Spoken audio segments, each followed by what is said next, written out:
4, we should institute annual regional honor and fundraising dinners to celebrate party activists while they are alive and raise money for the party. 5, we should get serious about financing our party with small regular contributions as dues and stipends from each party member according to his or her means and station in life and party. This goal is important because if our party continues to rely on the wealth of a few for its sustenance, surely the day will come when it will be controlled by the few. 6, we should establish a compassionate fund for party members who have fallen on hard times.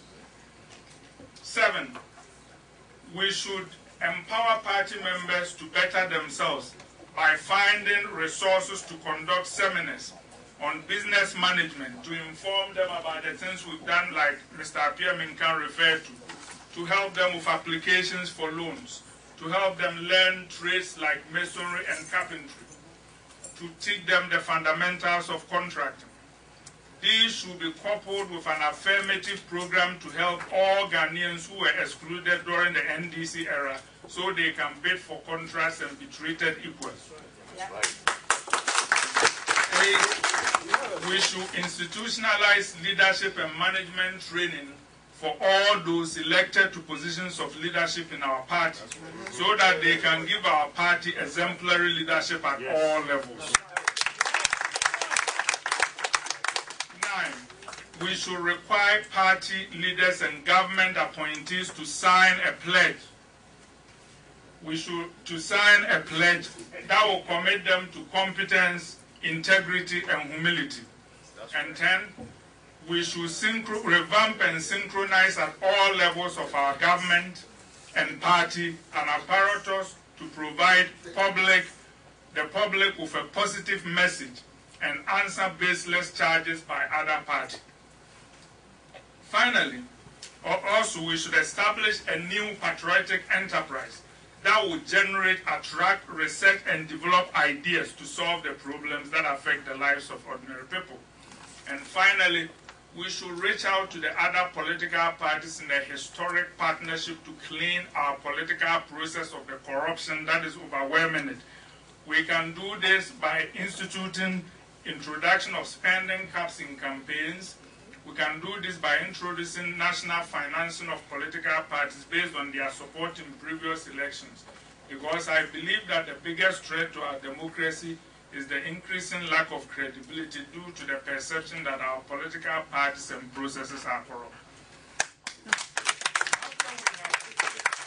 But my fellow crocodiles, the proposal that I make today, that I am questioning, these proposals that I am making today, that I am questioning the Washington initiatives, will not only strengthen our party, but put us in a position so we can hold power and build our nation. But we will not only win elections with a strong party. We need to solve the problems of the party and the problems of ordinary people where they live.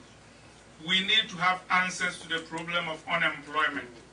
We need to have answers to the problem of lawlessness.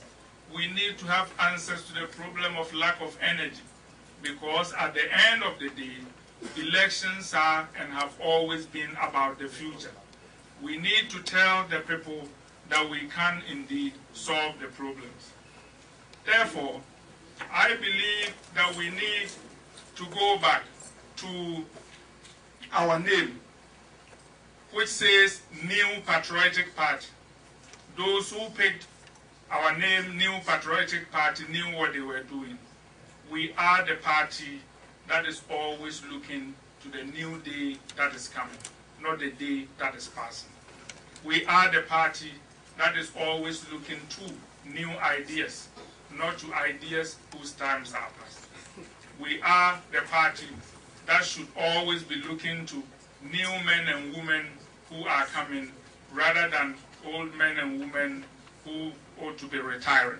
That is why I believe that as we move towards 2008, we should, in heeding the advice that Mr. Pierre Minka gave us, pick a new and vibrant leader, because who can reawaken the public's confidence in our party, reach out to the youth and to women, and bring it all home to us in 2008.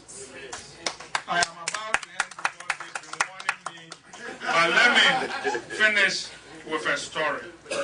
I can tell you that Mr. Pierre Minka has suffered for our party. I know he's been in prison 5 times. But let me tell you of the plight of another person whose name our party bears, Dr. J.B. Dankwa. And I was told this story by another one of my mentors, Dr. Prempe, who was a boy when his father took him to visit J.B. Dankwa. The last night he was free in 1964, just before he was picked up and taken to prison, never to come back alive. The father of my mentor was Dr. J.B. Dankwa's lawyer. And he had visited him and he said, "Lawyer, Nkrumah wants to kill you." And when he said that, J.B. Dankwa was walking to a bookshelf to pick up a book, and he paused amidst them. He was an old and frail man. His hands were shaking. Then he turned around with his frail hand and he said, "I know he wants to kill me, but till I draw my last breath, I will fight Nkrumah every day, because what he is doing is evil and Ghana deserves better."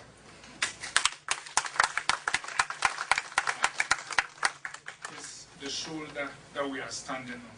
So standing on the shoulders of Dankwa, of Edubuain, of Buzia, and of Kufuor, we should see clearly into the future and know where we can lead this nation. And not only that, but show them that we care about them, we are prepared to suffer with them, so that they can continue to trust us with power for generations to come. And the example we set in government will send hope to the millions of people around the world who choke under the yoke of bad governance, so that we will be an example in good governance, not just for our age, but for the ages. I thank you.